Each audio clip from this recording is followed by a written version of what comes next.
What's up, you guys? Sean Ross Sapp. It's, I almost said August, then I almost said October. It's November 16th, 2020. Hot dog. WWE Raw, Fightful. It's a big week at Fightful. I'll tell you all about it here shortly. I'm joined by Denise Salcedo. Denise, you're back. I'm back and better than ever. Man, here we are, Fightful Podcast, November 16th. Denise Salcedo, back in action. Oh, wait, I'm supposed to be very mad at you, by the way, because Why? last week I wasn't here because, I was helping the children of America. They didn't do their homework. And teaching them, you know what? I still taught them, okay? The point is that afterwards, I came on to yours and Louis' stream, and I got blocked. I got put on timeout. And I didn't even see it coming, okay? It was so mean. That's what happens. Cold world. It'd be like that sometimes, Denise. It was really savage. It was really savage. I did the right thing. Guys, leave a thumbs up. Donate a super chat if you want your question or statement read on the air. We'll be doing that all night. But we had a lot of stuff. I did a ring build video for the Ringside Collectibles AEW thing. Jeremy Lambert had a gameplay video. Today, I dropped an interview with Dr. Tom Pritchard. This week, I've got one dropping with Killer Kelly. And then Sunday, one of the bigger ones I've done recently, Nydia, who has not done an interview in over a decade, speaking to me. I am so excited for you guys to see that. Big thank you to Gail Kim, who put me in touch with Nydia and made that happen. That was so much to me that she was willing to do that. Sunday at noon Eastern, Survivor Series Sunday, my interview and 7,100 word feature drops. So please show that some love. I would really appreciate it. And of course, Listen You Boy is back this week. But Denise, the just north of $300 million question is, did you like Monday Night Raw tonight? I thought it was actually a really good show. And I didn't watch last week's Raw, not even afterwards, not on tape delay, nothing. I didn't watch it. So I don't feel like I missed anything major, considering that everyone told me on Twitter what I missed. And it was literally like in 4 bullet points. And this week felt kind of good. Like I went in there and I was feeling good and I had a good time watching tonight's show. I did too. I'm going to watch the Paul Bearer and the Kane Undertaker stuff right after this. But right now, we're going to scooter on over to the Super Chats. The Nerd Guru says this Raw actually didn't suck. I'm in agreement. They had good matches. I think that's what it was. And it didn't feel like nothing majorly dumb happened on this show. Yeah. The Nerd Guru says the Super Chat is for Denise's Blue Chew tweet. And Drew versus Roman was needed on this Survivor Series card. However, it is Mania main event worthy. Yeah, I wish they would tell us a few times how it was main event level. After last week, when they said that about Asuka and Nia, I think they needed to make up for it, but they didn't need to say it over and over again, Denise. In the finish, I forgot that it was for the title. Oh my God. And they said it like 1 million times. So there you go. They say it for the people like me that goes in through one year and out the other. And Denise, we will talk about your fantastic Blue Chew tweet later on. I'm going viral. I was so proud. JK Schwal says, non-Raw related, but do you think AEW makes 12-2 a super show in addition to Kenny and Mox like Fight for the Fallen, or keeps it pretty standard in the mid-card? I do think that they'll probably stack it up because I know that they had issues with viewership November and December of last year. I'm all for this. A lot of people were like, oh, they'll hold off to the next pay-per-view. They're not waiting 4 months for Omega and Moxley. No way. Yeah, I think it just feels too long from now. Yeah. Anakin JMT asked the big question. How's Denise doing after the Taylor Swift news? Well, you can go check out my stream that I did with Fightful's own Jeremy Lambert, and you can check out what we had to say. It's on YouTube. I've got a Taylor Swift costume. Why didn't you ask me to be on there? I'm sorry, Sean. You're not part of the Swiftie team. We only want loving diehard Swifties on that stream. Hold on. Taylor Swift. No. What? No, you are not allowed to say you like Taylor Swift. I'm canceling you right now. Just fine. I like her just fine. In comparison to about, I'll say 99% of other pop artists, I think she's really good. But I'm not just going to fire it up and listen to anything except for the best Taylor Swift song ever, Style. So I can't bring you on. You don't sound like one. I'm passing you up, Sean. I'm sorry. The Jam1 Ryan B. James says, so it's Denise saying that her and SRS have bad blood. Do we have bad blood? I've been being nice to you, and I keep getting like attacked on social media. That is not true. Emma JGXD123 says, so happy Drew won. Also, welcome back, Denise. We do welcome you back, Denise. Poor Louie. He's probably watching this stream saying, dang. Louie did great last week. He was awesome. No, he did not. He joined the All Authority last week, though. Oh. No, you know what? I love Louie. You want to know why? Because when you wanted him to turn on me, he did it. He defended me on last week's post Raw show, and I remember that. So you know what? I'm Team Nugget.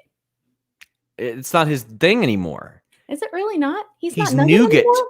Nougat, or as Ali says, nougat.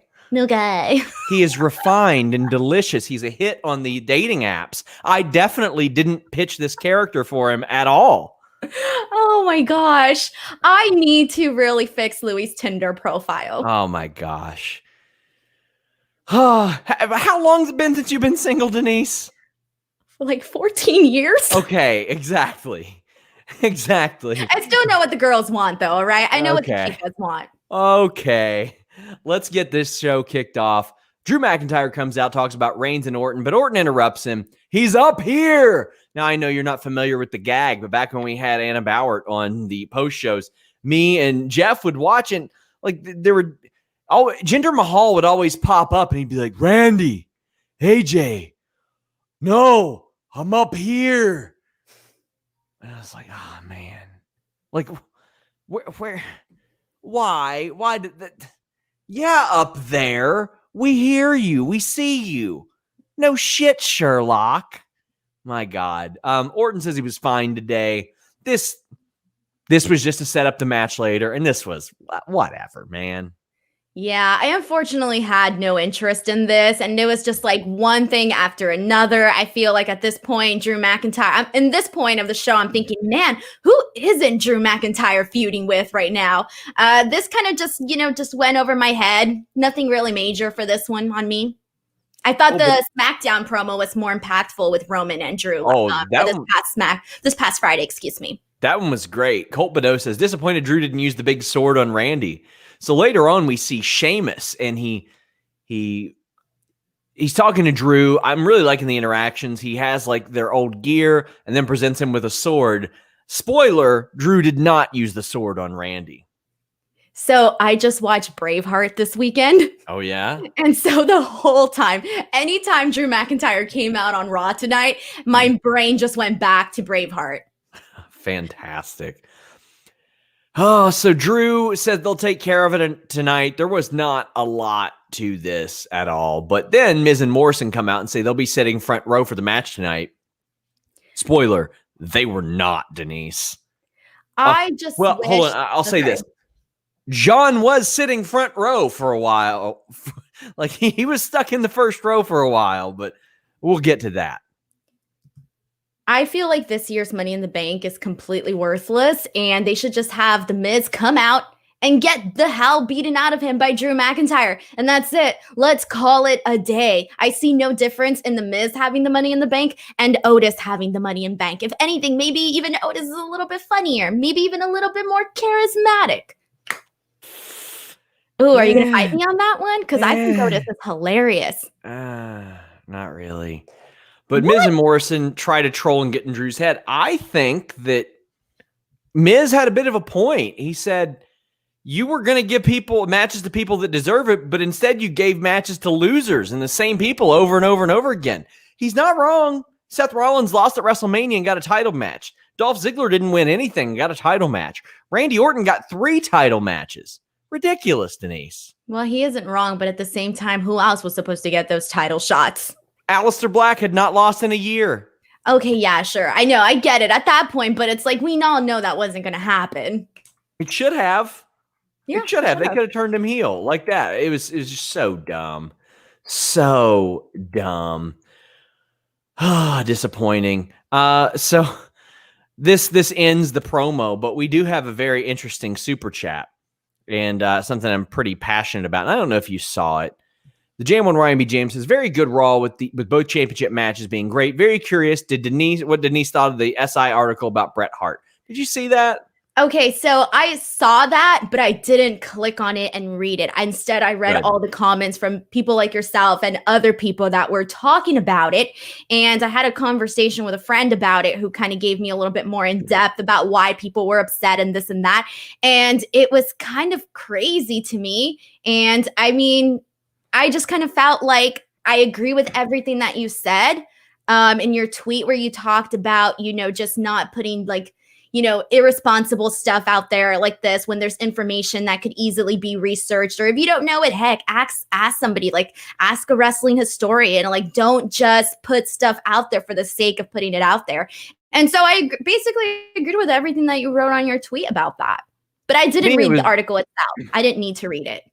To me, it was really lazy, and I'm very passionate about wrestling media. Obviously, it's my life's work. Like, I dedicate a significant portion of my life to this because I want to. Like, I'm not doing somebody some big favor or service as a result. I want to do this. I like doing this.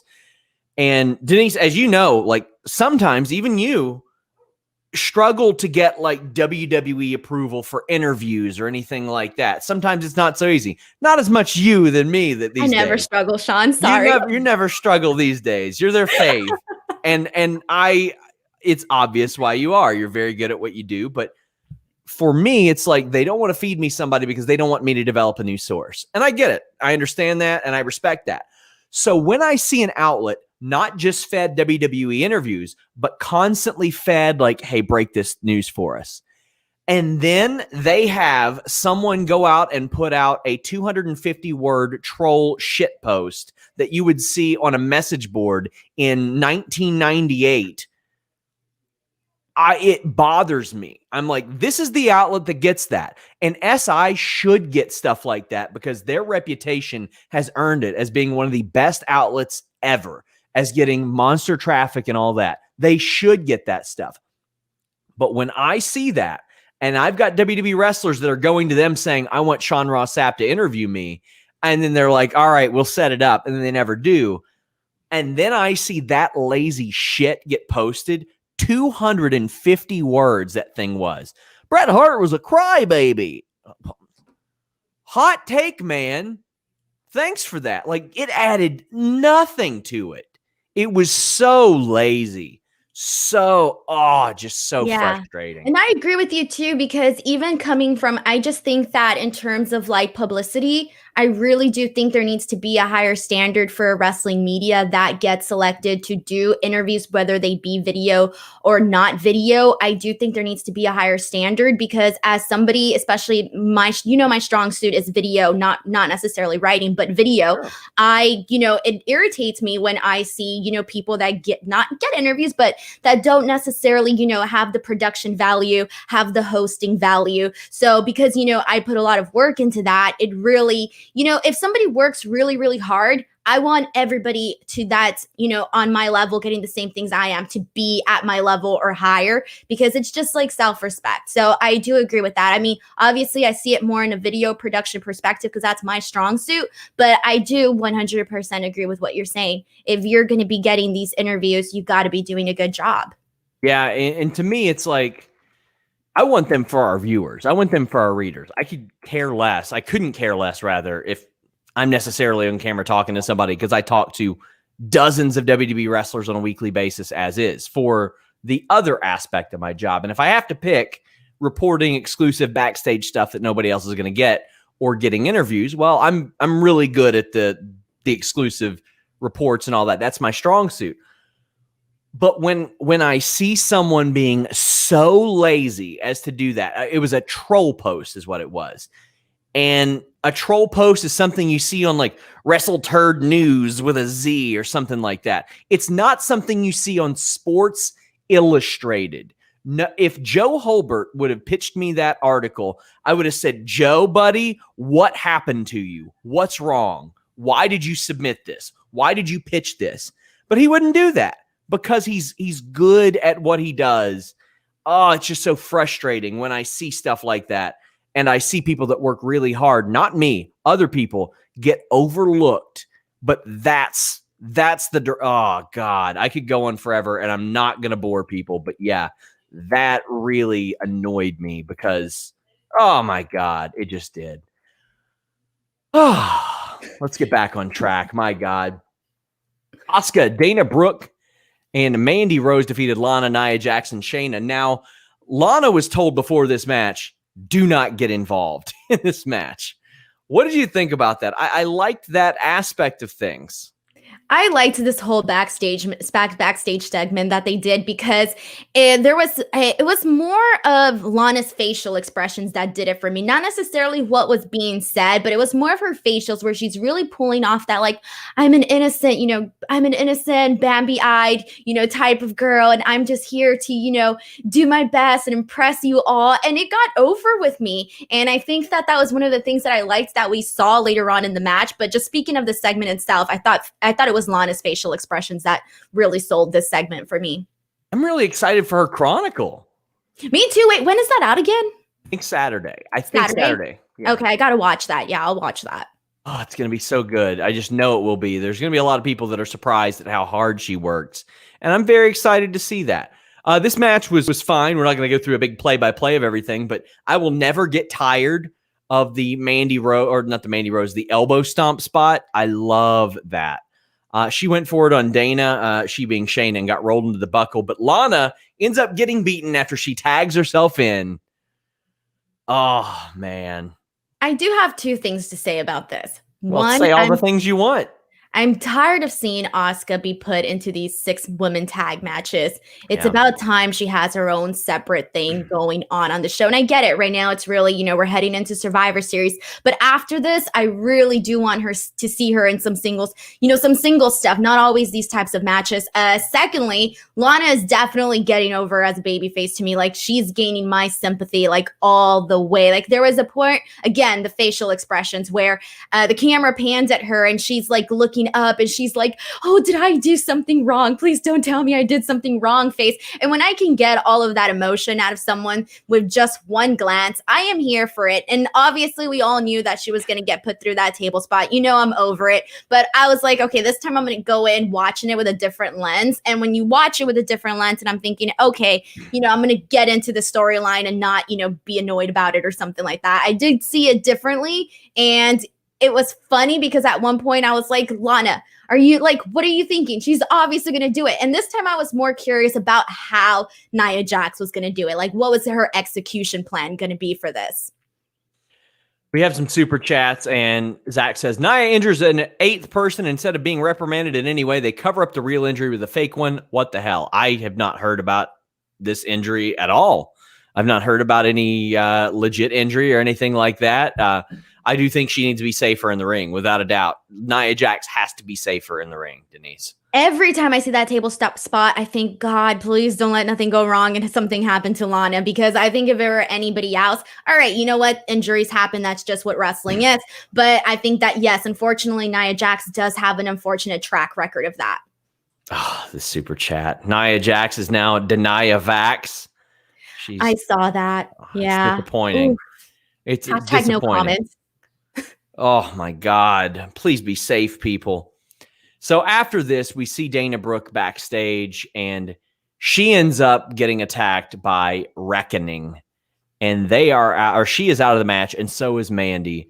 They are replaced by Lacey and Peyton. And backstage, they approach Nia and Shayna, and Nia and Shayna are not happy. They're blaming each other, and then they get ran off. Okay, I mean, I'm excited to see Peyton in this, but...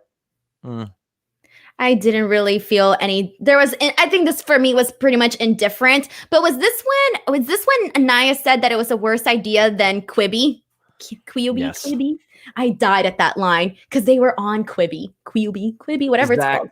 Zach says she hurt Mandy Rose's shoulder last week. That was an unfortunate fall. I'm not blaming that on Nia unless I go back and look at it and it's like, oh, okay, objectively, you can't really predict how someone's going to plant their arm outside the ring. The Jam One Ryan B. Jam says, to me, from where they were almost 2 years ago, the two most improved wrestlers who have put in work are Dana and Lana.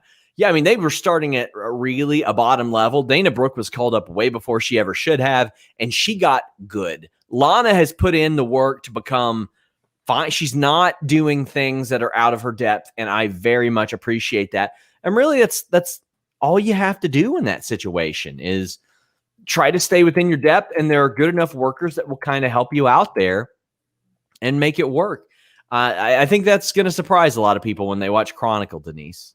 I'm excited to see like what stuff she puts on there because I've been following her for years on social media, and I've always seen posts of her where she's like, I'm working on scripts, I'm doing this, I'm doing that. So that she's very active and not just what you're seeing on TV. And if you it's not that easy to build a social media following, a social media empire. And if you compare a lot of, the talent, you will notice that. You will notice who is really putting in all this effort. And I know some people might be like, oh, well, it's social media, it's no big deal. Yeah, it kind of is a big deal. So the fact that she's been, really working at her numbers and just little stuff like that goes a long way.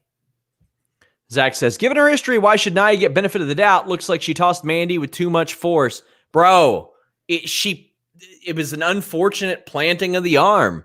What more can you say? She worked tonight. Brian Heath says, I hated that I chuckled at the Quibi line. It was pretty funny, I thought. And yeah. I mean, if Nia did something objectively that I was ready to look at and say, man, that's irresponsible, I'd be the first one to jump on it. She punched a girl in the face. She's done moves outright wrong that hurt people before. She's not caught people. Like it's happened. It's happened. The Nerd Guru says, if NXT were involved, think of the stuff they could do in the story with her and Io. Asuka deserves better. Not only does Asuka deserve better, she just deserves something, anything. Yeah, it's really bad. And George Amin says Asuka needs Charlotte to return. It wouldn't hurt. I'll tell you that much. It would not hurt at all. It is it's very frustrating to see her not doing anything. I do like that they're letting the Charlotte return stew a little bit where we don't know when it's going to happen. And I appreciate that. And I would prefer it to be that way. Oh, man, this Raw Tag Team title match. This was good. This was wild. After the break, they just went crazy. And I'm not talking about Kofi's capri tights that he's wearing either. In this economy, in November, Denise, capri tights? What's with, I don't get it. I mean, come on. I'm fashion icon SRS. You flipped out about my choice of clothes this week. I'm sorry, Sean. It didn't match your personality. It didn't match my personality to wear normal human being clothes? I think it was the shoes. Or I just didn't imagine you in skinny jeans. And then the shoes, I was like, Sean wears like those shoes? It was like an eye-opener. I saw this whole new SRS. Pardon me? Sean wears the original Reebok pump Shack Attacks. Azure in color. I got the black and Azure too. Pump still works. By the way, I'm sorry.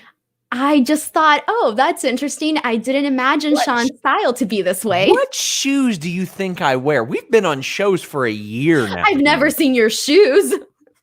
Well, I don't know. I imagine you to be like the Converse type or something like that. I got some LeBrons over here. I just didn't imagine the big shoes. I didn't imagine it. I'm sorry. Or the skinny jeans. Bryant Heath says, crazy how we're saying the women's champion deserves better. Yeah. I mean, that's the unfortunate situation that we're in. But this tag team title match, oh boy. New Day defeated Cedric and Shelton. Shelton's still struggling on the mic, which is a bummer. But this match was unreal. There's that powerbomb clothesline, Cedric's big drop kick, the buckle bomb. And that's before the commercial where everything went crazy. Cedric almost killed himself 3 times in a row on dives, Denise. The first dive, I thought he flew to the moon. And then the second one was good. But then the third one, I think his feet got tangled in the ropes or something. Yeah, it was crazy. I even used your face as a meme, Denise. I saw, and I hate that look. Why? It's I was having a bad hair day that day, and now that those pictures are all over the internet, thanks, Sean. Yeah, of course they are. They're always. I'm gonna meme the hell out of you. That's just how it works. So after the break, the pace is just unreal. Shelton did an angle slam, which I really, really loved that callback. So fantastic. And then New Day won with the Daybreak after Trouble in Paradise. This one humped so hard. It was so good.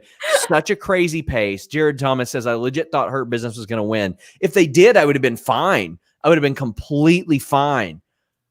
This was everything. This is what Raw needs, Denise, is matches like this. Yes, thank you. So 2 things. I agree with you in the terms of this is exactly what Raw needs. We never really get these types of matches. We get the same old, I've already seen it, Raw TV match. And this wasn't that. This was, a little extra something. Both teams were like moving fast paced, doing crazy stuff. I mean, you talked about those dives from Cedric, which were absolutely incredible. But the part that right now from the super chat that we just got was that there were at least 3 times in this match where I thought that there was a chance the Hurt Business was gonna win. And the fact that I actually fell for that, and that doesn't always happen to me, I thought was pretty exciting.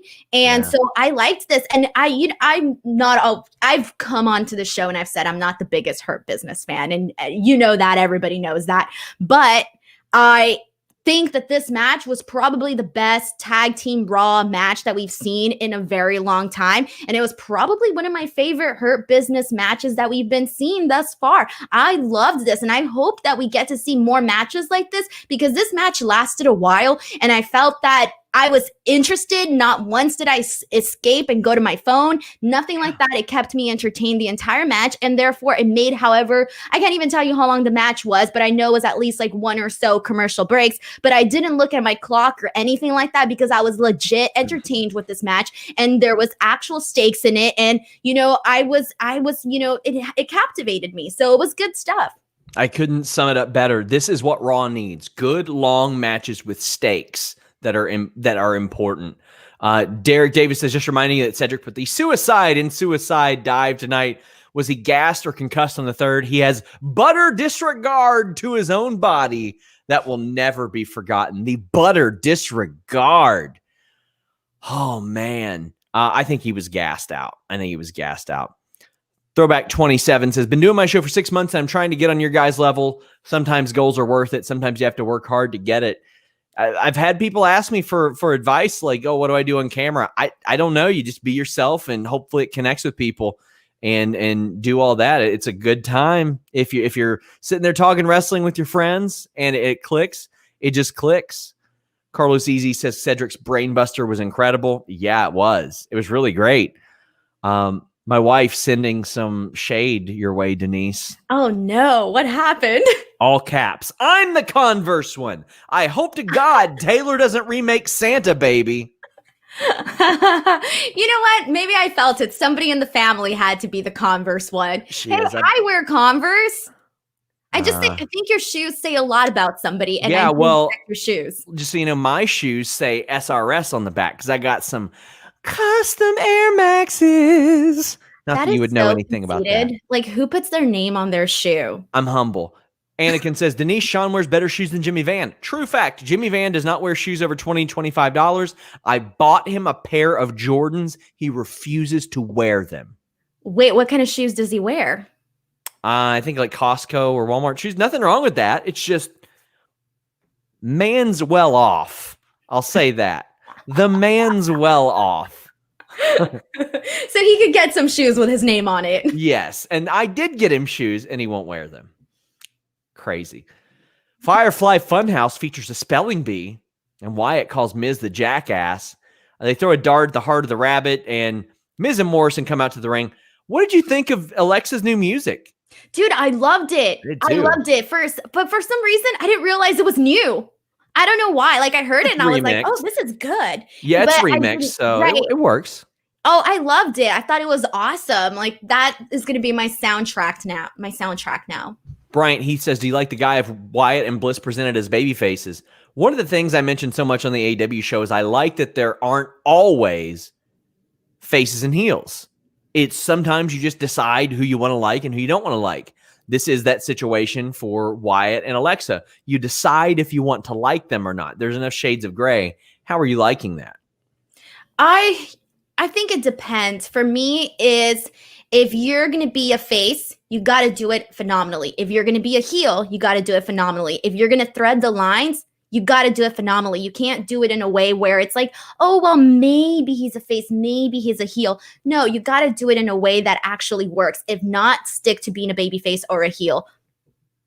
Yeah, I'm with you. I like the adjustments that they're making with this, and I really like this match and a lot that had to do with it. Nikki Cross came out to try to talk some sense into Alexa. It didn't work. They end up fighting and they have to be separated. But as soon as Bray's music hits, the Firefly Funhouse music hits, Alexa's fine. She's happy. And Bray comes out and just looks at Nikki. Oh, it was so good. The facial expressions from Bray, from Alexa, and especially from Miz watching on. Like, what are these fools doing? What is going on? What have I got myself into? Holy crap. I really like the facial expressions here. And I think the key thing that you said was the facial expressions, because if you notice, there wasn't much talking. And I can guarantee that everyone's eyes were glued to this segment, and it was all the facial expressions that you saw, throughout all of this. I mean, obviously after the Alexa Bliss, Nikki Cross stopped talking, there wasn't much talking. There was, a lot of, I loved when Adam Pearce came out and he grabbed Alexa Bliss and she's kicking and screaming like a 3-year-old. Oh, that was fantastic. Oh, it was. And then the match happened, and Alexa got even crazier during the match, which led to, I would say, your greatest tweet of all time. When the Blue Chew hit. Of all time? It was your greatest tweet of all time. It was very good. I can't even pretend it wasn't good. And I got to say, she had butter disregard for her own safety. As Mike D says, I created a movement. Thank you, autocorrect. Great review once again, guys. # butter disregard. She did. That spot was psychotic, Denise. It was fantastic. It was one of those things where I was like, did I see that correctly? And then everything that followed after that, from even just her coming up, from behind the barricade, and she slowly does that thing, and it was so well timed. The cameras, everything, how they captured all of that. Then when she walks on, the barricade and she's like, doing her little cutesy little thing, that was perfect. Even from like her holding hands with Bray, the way they like jollied along, there was just a bunch of little things that were done here that were so perfect. It was like if you were watching some like psychotic Disney, Netflix, I don't even know, something like very well produced from some like big like movie network or something. I just got to say that Alexa Bliss is probably the person that is most on point right now, doing what she's doing. She knows her character. She knows what she's supposed to do. She knows the end goal, whatever it may be. She's delivering it like someone who knows what the hell they're doing. And I loved all of this. If you want to deliver your penis like someone who knows what they're doing, check out BlueChew.com and use that code FIGHTFUL. I mean, sometimes you have an 0 for 4 day. It's not a winner. But the next day you can come back and hit for the cycle. Anything can happen. And Blue Chew makes sure that those anythings can happen. BlueChew.com brings you the first chewable with the same FDA-approved active ingredients as Viagra and Cialis. So if you're getting past second base, boy, you're going to round third and you're going to head towards home. And there's going to be a collision. But you're going to be ready for it, my friends. What, Denise? We got sound effects now? You're doing sound effects? Yeah, of course. Don't be ridiculous. But anyway, it's a chewable, so it's ready when you are or when you're not. It's about that confidence. You don't have to have a problem to use BlueChew.com and that code FIGHTFUL. You just want that confidence. That confidence is very important in your performance. You can psych yourself out, any number of things, but not with Blue Chew. They got you taken care of. It's prescribed online. It's shipped straight to your door in a discreet package. You don't have to wait in line at the pharmacy. You don't have to wait in line at the doctor. Those are two huge points. Right now, my God, if my computer would not stop updating things, I'm going to flip out. But right now, you don't want to be going to the doctor's office or the pharmacy if you can avoid it. You don't want to be going out if you can avoid it. You want to be staying inside. And when you're staying inside, you're going to run out of things to do before long. So you might as well just do the nasty. But you want it to be good. You don't want it to be boring. You don't want to be that same old, same old. You want that new. And we got people saying, come on, SRS, what's the catch? There is none. There is none. You get it free. Your first shipment is free when you use that code Fightful. Just pay $5 shipping. That's it. Pay the mailman. That's it. It's well worth it. Well worth it. And they are so confident in their product. They know you're going to come back because so will she or he. I'm not here to judge. Whatever sexual preferences you have, as long as it's legal. Use that code Fightful. Hit them up at Blue Chew. Let them know you heard about them from us. There has to be a catch, SRS. There's not. There's not. Somebody says shipping and handling is the catch. No, it's not. Because you're going to be delivering it to whatever door they see fit after the mailman brings it to you. You know what? I think maybe I'll bring back the mailman that humps next week. I'm going to bring that one back. I can't wait for that. I know you can't. Aaron Entertainment says, wish me luck. We'll be streaming with the Knicks and NBA 2K21 in GM mode. Why, thank you. Oh, we do have to talk about the finish of the match. Bray catches The Miz with the Sister Abigail. I love the facial expressions there too, Denise. It was good stuff. Hey, Sean, have you ever had a tamale? A tamale? Yes, I have. Okay, I was wondering about that. Sorry. You can continue on. Pardon me? I was wondering about that this weekend. You sat around and wondered, has Sean had a tamale? Yes, my life is sad, Sean, but I was seriously curious about this, and I just remembered right now. And I was like, oh, I gotta just so ask you know, Sean. your excuse for doing poorly at Quizlemania was that you have a life. But you're sitting around wondering if I've had tamales. Well, I had them for dinner the other day, and I was like, I wonder if Sean Ross Sapp has had tamales. And I was like, do they have tamales in Kentucky? And then I started thinking, and my brain just like went a bunch of different directions. And then right now, when you were talking about the Blue Chew thing, I was thinking about tamales. Denise, you know me. You can ask me. I mean, don't have to wait until we're on the show and say, hey, Sean, you ever had tamales? I didn't know. Well, I'll ask you next time. Billy the Beast says, watch your hands, Bray. She's an engaged woman now. Congrats to Ryan Cabrera and Alexa Bliss. That's awesome. Yeah, they're so cute. I used to listen to Ryan Cabrera. I did too. He had some okay songs. I just know the one. Drew says, so weird how production can be perfect for a segment like this. Then the same company churns out the Retribution entrance camera work. Yeah.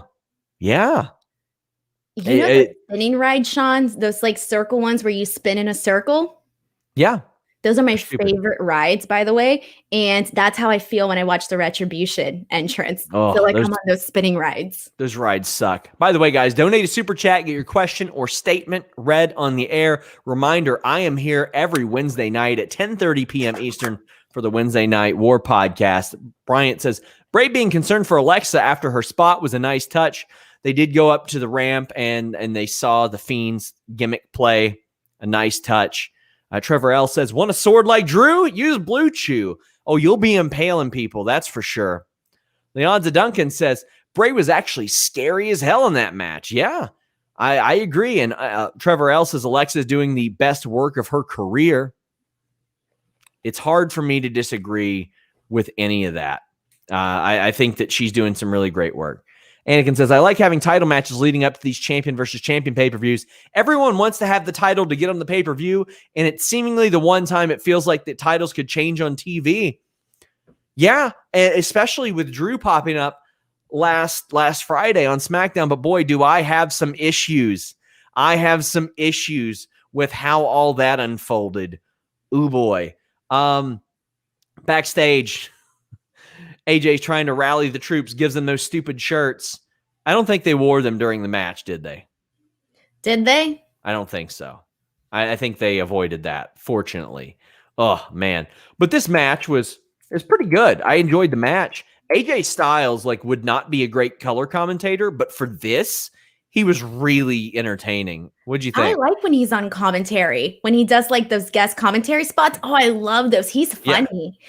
I don't know what it is about AJ Styles is that he's every time he has some sort of, I don't think he's known or talked about as much for being like a comedic character. And I feel that he is that character a lot of the times that we see him do mic work. And even though this line was hilarious when he said, you don't even speak English, or do you even speak English? I was like, bro. And then that was hilarious. So it's just little things that AJ Styles does that I think get over very well. Yeah, I was just saying I wouldn't like him on color commentary in general, like full time. But for this stuff, he's so funny. He's so entertaining. He acts like he's separating brothers from fighting each other. I'll tell you what I didn't like 6 entrances back to back, no commercials. Then they go to a commercial when the match starts. That is so ass backwards, Denise. Like, we've been seeing that quite a few times. Like, this isn't the first time I've noticed that happen on Raw, where it's like, oh, you get the entrances and then bam, match is about to start, and then you get a commercial break. It really kind of takes me out of it, where I'm like, oh, okay. And then we come back and it's like match has already started. Yeah. The match was fine. Slapjack was bumping his ass off for everybody.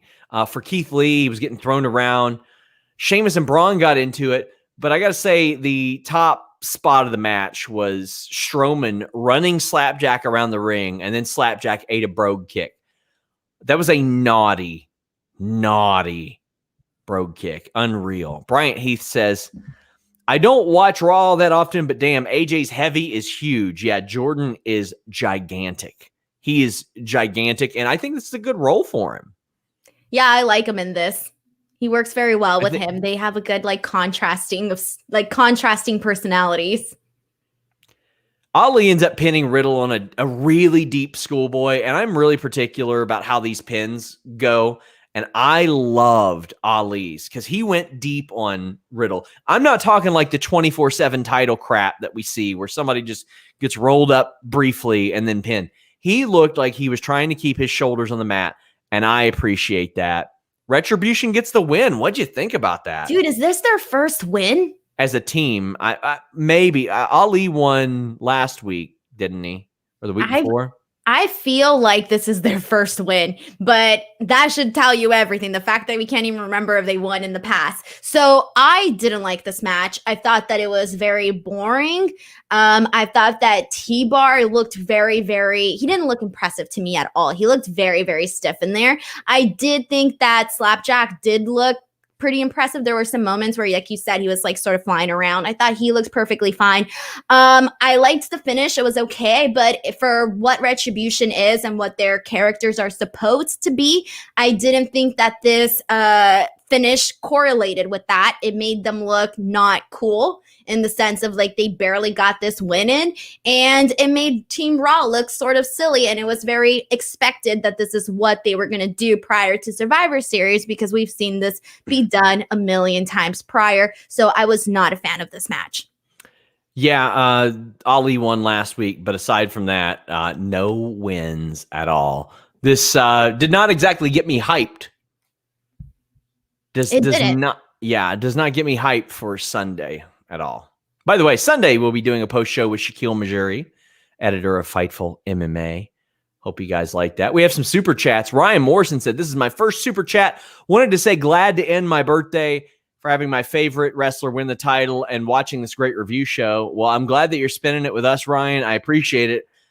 Thank you so much. And that sends me to 16 Hockey Nerd fan who says, non-wrestling related, but just watching you guys while celebrating my 28th birthday here in Toronto. Love you guys. Can I get a shout out? Happy birthday to you, Hockey Nerd fan. And I miss Toronto so much. I love that city. It's the best city in the world. And also, I want to send a happy birthday to Tim Traver's father, a longtime supporter of Fightful. Great guy. I want to say happy birthday to him and his awesome dad. His dad raised an awesome one in Tim. So big happy birthday there as well. Eat lots of cake. That's the way to do it. Mark in Mad City says, because you're both good at your jobs. Am I frozen? I appreciate it. You all can just send super chats like that all day. I didn't read what was the super chat? I lost you for a second. I thought I was frozen. Oh, it said because you're both good at your jobs. Oh, yay. Thanks. But Denise's internet is trash. No, it's not. I had a glitch. Your StreamYard doesn't glitch. Mine did. Nope, never. And I caught the first end of that, and then it glitched, and it was over. Maybe new computer probs. Who knows? Who knows? Oh, this Jeff Hardy Elias crap. Yeah, this wasn't that bad actually. Oh wait, maybe wait. Are you talking about the one where with Sarah or the second portion of it? I'm talking about the one where Jeff is like, I don't want these flyers up. By the way, here's everything that's on the flyer, including the phone number. I called the number. I called the number for fun. Did it work? No, I needed an area code. What a shame. Well, I think he threatened to murder Elias. He did. Oh, he did. He said he would, I forgot what he said exactly, but he basically said that he would be charged for things worse than running him over. People say that SRS was the one who glitched. My God. I don't know. I told you, and you're all blaming my internet. I just paid that literally during one of the Raw commercial breaks that I didn't realize I was 12 days late on my bill. Yeah, okay, that's promising. That's promising. I'll do a speed test really quick. Make sure, because sometimes... nope, not me. Not me, all you. No, the people said you glitched. I listened to the people. Who do you think Angel Garza's talking to, Denise? I think this is my whole theory on this. I think WWE is wanting to, and this is of course not going to happen because we all know he's married, but I think that they want him to be the next Bachelor. And this is his audition. But he's married or engaged. I know. That's why my theory is flawed. IG the King says AJ was so funny in 2017. He's the GOAT. He is one of the best. He is amazing. Throwback says you both glitched during the show for a second. SRS glitched. I got a new computer and there's some issues that I have with it. Like it doesn't have as many USB ports and weird stuff like that. So I'm still getting some stuff kind of set up. What kind of computer is it? What is it? What kind of computer is it? Like, what's the brand? HP, Omen, Ryzen, something like that. Oh, wait. Is it like Windows 7? No, God, no. Okay. Or like Windows? Is it Windows? Yes, of course. Oh, God, I hate Windows. It's like the worst experience of my life. Throwback says that spot someone Alexa did reminded me of the duck hunt. I'm sorry, it's not very concise here, Throwback. I assume that you mean where, like you said, where the dog ran over to get the duck. Did you ever play duck hunt when you were younger? I've never even heard of duck hunt until now. On the NES where you had the little light gun and you would shoot at the ducks that fly around the screen? Oh, so much fun. That was so much fun. I can't believe you never played that. Wow. If it wasn't at Chuck E. Cheese, I didn't play it. Carlos Easy says, nothing pairs better with tamales than nice cold jarritos, Denise. Yeah. Yeah. Well, I mean, I am still partial to the fruit punch flavor. I like that. Oh, good. Keon says Sean versus Glenn Fightful pop quiz special, crossover special. I will not do a quiz show on Fightful. I think that would be I think it would be a little disrespectful to Wrestle Talk and what they did. They kind of started that thing for me. So I think it'd be kind of shitty if I did like a spin-off type of thing. I will leave that to them. And when they want to have me on, I would always be more than happy to be on. Because I'm the only person from this channel that's ever going to win that show. Hey, you know what? I made team last place valuable, okay? Yeah, I bet you did. Okay. Anakin says, Denise is heel again. Android and Windows are greater than Apple. I agree. I'm an Android user. Excuse me, Android. But when it comes to my computer, it definitely has to be MacBook. Trash. Apple, whatever. Trash. Well, we have a ton of super chats for the Drew McIntyre Randy Orton match. My God, just a ton of them. Randy Orton loses the WWE title to Drew McIntyre. As we mentioned, the Sheamus thing that happened earlier. But let's run through the match really quick. Randy tried to hit the bricks. Adam Pearce says, no, we're going to have a winner. No DQ, no count out. The story of this match was that Drew could not connect with the Claymore. Tried it 4 times. He ended up getting sing-bombed. There was at one point, Tom Phillips goes, oh, God damn it, which I thought was very funny. But you never, like, one of the things that stood out, you never see Randy Orton lost in a match. You never do with Drew either. But no matter what, even if things don't go as to plan, Randy Orton always knows where he is and knows what to do. And that is just masterful. I can't think of a time I saw him get lost, so to speak. But Orton went through a table, but finally the 4th Claymore hits.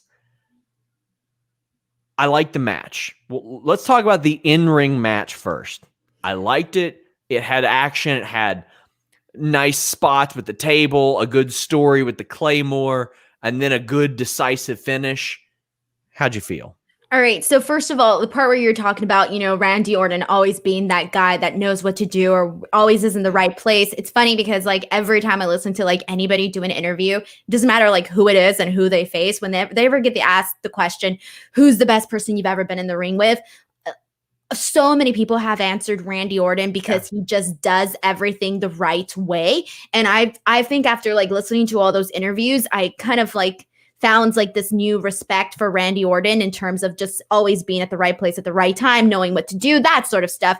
But in terms of the match itself, I liked it.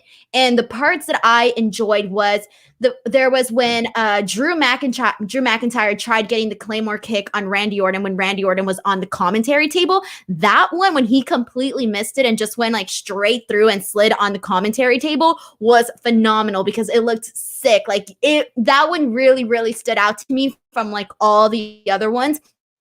I thought the fact that the commentary table took forever to even try to break really, really sold the aggressiveness of what Randy Orton and Drew McIntyre were trying to do in this match. And then the table spot, that one, I think it looked more impressive than you would think because we've seen so many table spots throughout the years. But this table spot I thought looked pretty impressive because it was so close to the ring, or I don't know if it was just the positioning of how Randy Orton landed, but there was something about that table spot that was different from all the other ones that we've seen. And immediately you see Randy Orton get busted open. And I thought that for the fact that commentary and that they were really pushing the fact that this was a main event, WrestleMania main event type of match, caliber match, and that we're getting it on Raw, I thought the fact that they really pushed it, the match actually had to deliver. And we all knew that it would, but considering that we've seen this match a few times before, I think that they had to work a lot harder to get the audience interested. And so it worked. Everything that they did got me interested in their match. Again, this isn't the first time we're seeing them wrestle. It's not the second, however many times. And they did a good job in bringing forward a different match that, even though we have seen them wrestle before, was still entertaining to watch. So I liked all of this. I did too. I thought the match was good. Jared Thomas says, not sure if it was great selling, but the table spot looked brutal. Sounded like Randy dropped an S-bomb, but it was also bleeped out. I think they should do that more. It seems more natural. It seems more real, and I appreciate that. Trevor says, did you see Orton give Drew a tap on the keg after the 3? I did not. I must have missed that. Trevor L says, are they working towards a Sheamus Drew title program? Yeah, I would think so, Denise. That makes a lot of sense that they set that up for December or January. And I'm here for it. I think Sheamus still has a lot to offer and a lot that we haven't seen. It's been a very long time since he's been one of the top players in the game. D'Lo Diggs says, do you think Miz will lose the Money in the Bank to Fiend or Orton? Probably Orton, considering WWE's booking, but I kind of hope it's Fiend because I think they could kind of wreak havoc on things, Denise. Right. I have really no interest. So get the Money in the Bank elsewhere. Zach Connor says, do you think that was supposed to be Drew's WrestleMania entrance? I think they were going to have something way, way more in-depth for that. And then we get some very interesting questions that I want the answers to. Anakin says, what was the point of Orton winning at Hell in a Cell? I don't know. This was one of the dumbest booking decisions. And over the last 16 months, they have made some of the worst world title change decisions, from Goldberg to The Fiend to the Seth Rollins Fiend match to the Kofi in 6 seconds thing so they could have a match with Cain Velasquez. Dumb ass title changes. If you were going to put the title on Orton, Denise, why wouldn't you have done it at SummerSlam when he was white hot, had all that momentum, and then this title win would have seemed much more important? Oh, by the way, you telegraphed it completely on Raw or on SmackDown when you had Drew show up there. Yeah. Ridiculous. And here's the thing too, is that I've said this 1 million times. I love long title reigns because it adds credibility to that belt. I don't like the belt being, especially your world championship belt. I don't like when belts like that are moved around from show to show, bounced around, handed off, whatever you want to call it. I don't like that. I feel it takes away from the title. And the way that it happened, like you said, it could have been done differently if they were going to go this direction. But the fact that it happened on a Raw right before Survivor Series, right after we had that Drew Roman Reigns segment, something tells me that it's very obvious that there was, a different idea, a switch in the room, whatever. And when you can, like you said, telegraph it like that, it takes away from that.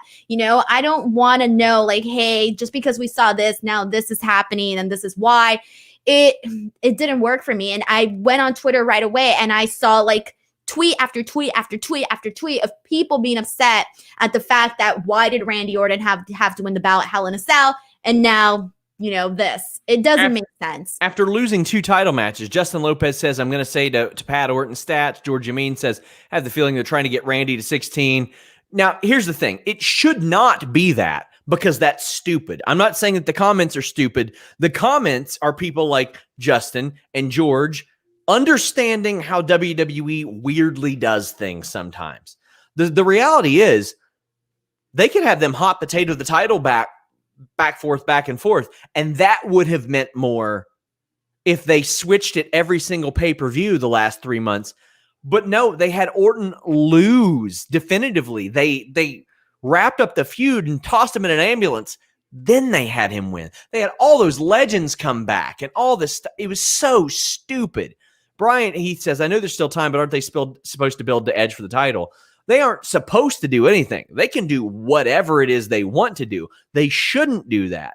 I don't feel comfortable 10 years after a guy had to vacate a title after he retained at WrestleMania, putting the title on him there because I'm sorry, I'm still not going to trust his neck in the long term, Denise. And I don't think that Edge necessarily needs the title. I think that, Exactly.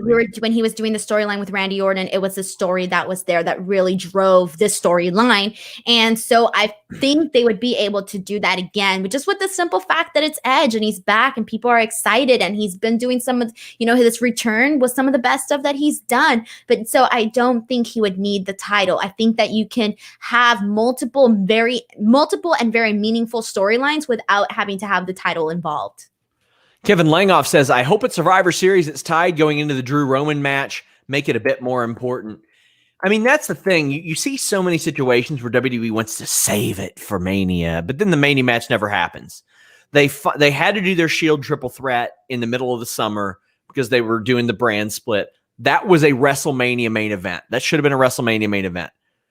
Right now, I can't think of a lot of active roster WrestleMania dream matches. The 4 Horsewomen hopefully one day close that show, but the Nerd Guru says this is the Charlotte syndrome of giving Randy title matches to match Rick to race to 16.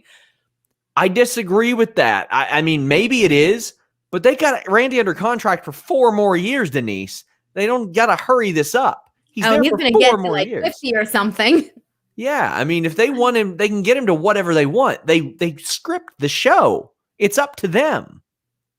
Yeah, exactly. And I get it. We felt the same way with Charlotte, and I don't think we would have felt that way again if the belts would be given a nice amount of time between those changes.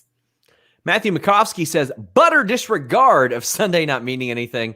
I'm honestly super excited for it, especially Drew versus Roman and the 5 versus 5. I'll feel a lot more motivated for it if Adam Pearce has all the teams backstage and he's like, I'm not going to tell you what you get, but the people who survive get something. I need to know what's their motivation. Exactly. Yeah, definitely. If you're going to be throwing these matches, randomly together, at least put some stakes involved. Dustin Pallon says, I was actually looking forward to seeing Roman whoop Randy's backside up and down Survivor Series, but Drew and Roman should be great too. Hashtag FTF. He definitely did not put hashtag jam that jam. He put hashtag FTF.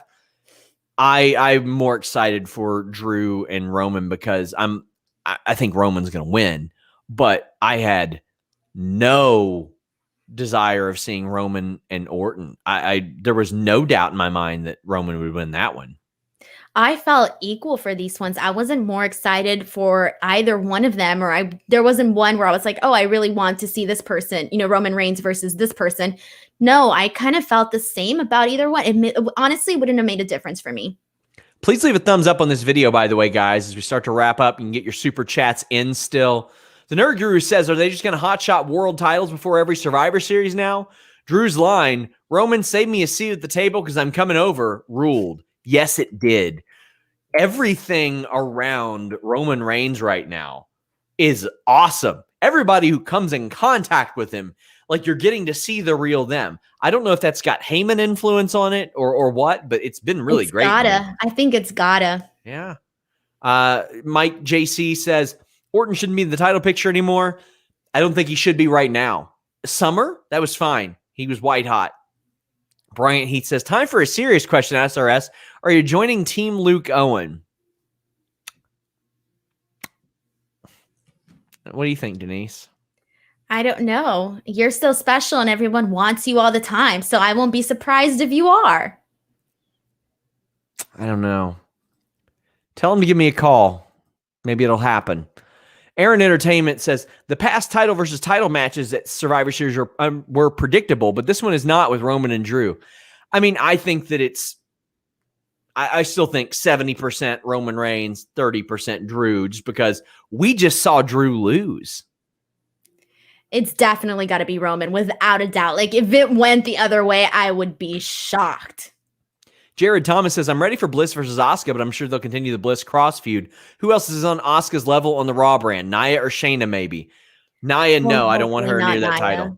Not near that title. Shayna with some rehabilitation, maybe. It should be Alexa Bliss. Alexa Bliss should hold that title right now. Yeah, I agree. I definitely agree. I mean, like I said, I don't think I would necessarily want it to be Nia, and I do agree with Shayna, but we got to get her back to that Shayna level because she ain't the same Shayna anymore. Throwback 27 says, two of the best in the business having fun. Thank you for cheering me up by talking about things I like. Drew in the kilt reminds me of the movie Highlander. There can be only one. Do you know that Edge was in a Highlander movie once? Wait, say that again? Did you know that Edge was in a Highlander movie once? Oh, was he really? Yeah. Did I cut out again? No, but I just didn't understand what you were saying. You just didn't pay attention. See, this is why you don't win Quizzlemania, and I do. Quizzlemania went to Hollywood, and I won. You know what? Quizzlemania causes me too much stress and anxiety.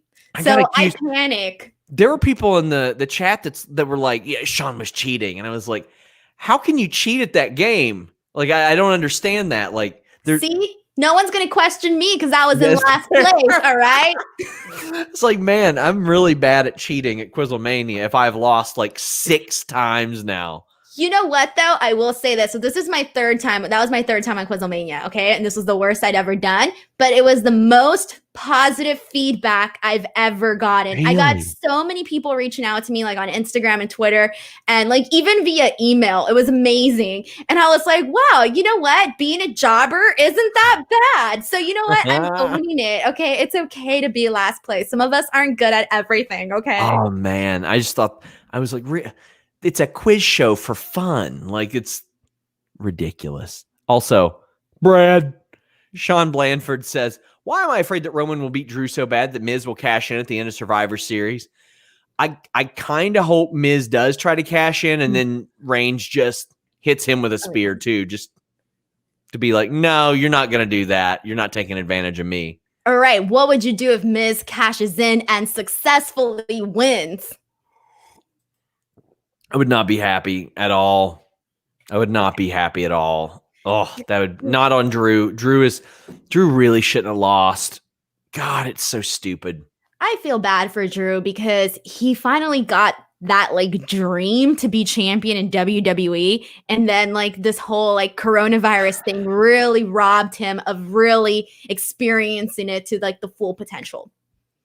Drew Nicholas says, do you think that they have the Miz cash in at Survivor Series? Really hope not. They did a dumb switch at Hell in a Cell. I can see them doing it immediately. As we said, I don't think so. I think he'll eventually lose that briefcase. Jamie Miles says, do you think Sasha being kayfabe injured by heel Baymella in similar fashion to Brody and Cody if Sasha's character is recurring on The Mandalorian?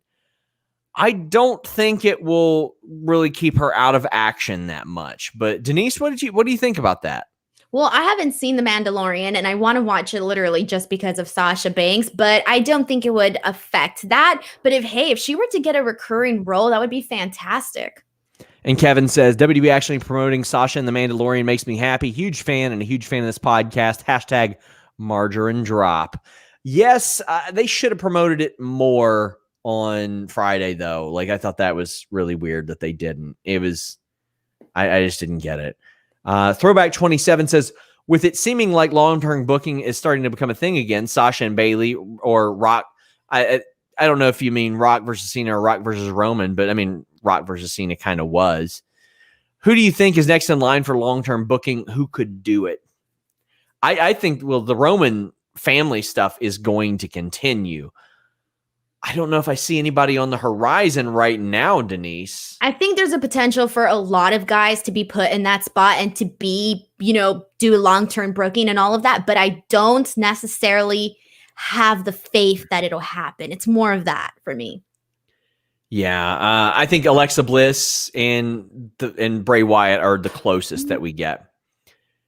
Anakin JMT says Denise should team with Cultaholics Jack the Jobber. I know him. I can put a call in. I'm a solo jobber. I like to have the sunshine by myself. Just leave alone in the corner. I respect it. Also, Denise, we haven't got your thoughts on Zelina. Any thoughts on her release? We did a lot of coverage of that this weekend, guys. FightfulSelect.com has a lot of exclusive news. I haven't even plugged it tonight, but please subscribe to FightfulSelect.com. But Denise, your thoughts on Zelina? Oh, it sucks. I feel really bad for her, but not that bad because I do know the benefits of what her world is going to look like once she has all those opportunities at her feet.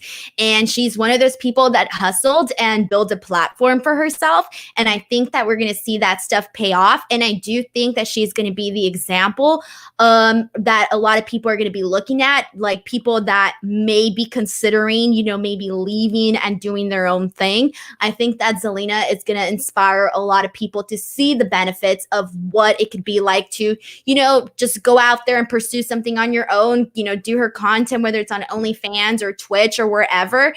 And I watched her Twitch stream and I was like, every single comment that she got, it was coming like super fast and they were all so positive and so supportive. And you don't always see that, especially at such large of a scale. You always see, the haters, the mean people, whatever. She was like loved so much on there. And I do think that I'm happy that it's not every day that we see people stand by their morals.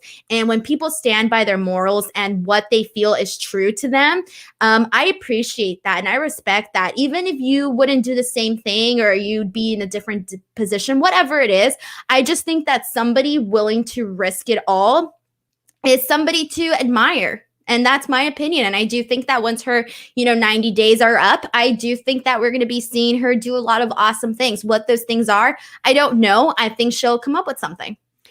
Well, guys, head over to FightfulSelect.com because I've already heard from people from every major wrestling company about Zelina.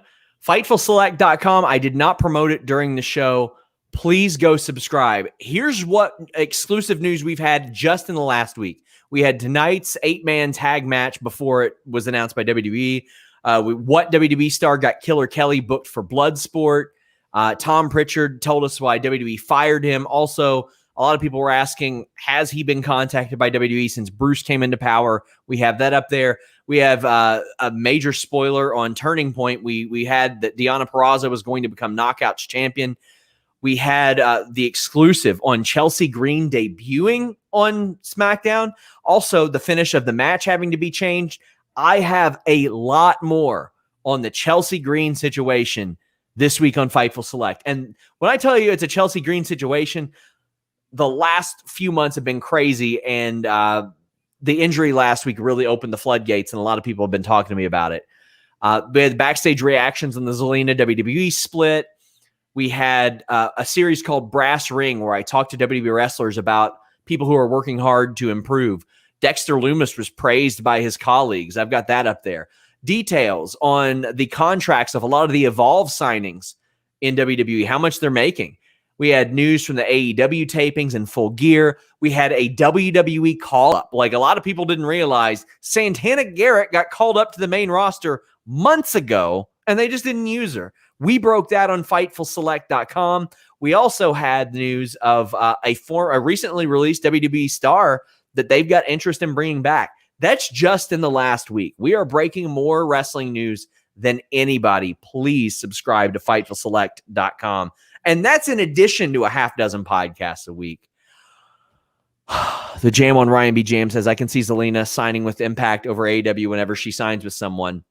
They do have a Knockouts tag team division. She is a former champion, Denise. There's a lot of benefits to signing with Impact Wrestling. Look at the Good Brothers. Yeah. Denise, tell the people what you got going on, because I just plugged the hell out of Select, but you're everywhere. Yes. Okay. So first of all, tomorrow I'm going to have a pretty exciting interview up. Shooting it tomorrow, so it should be up sometime during the midday.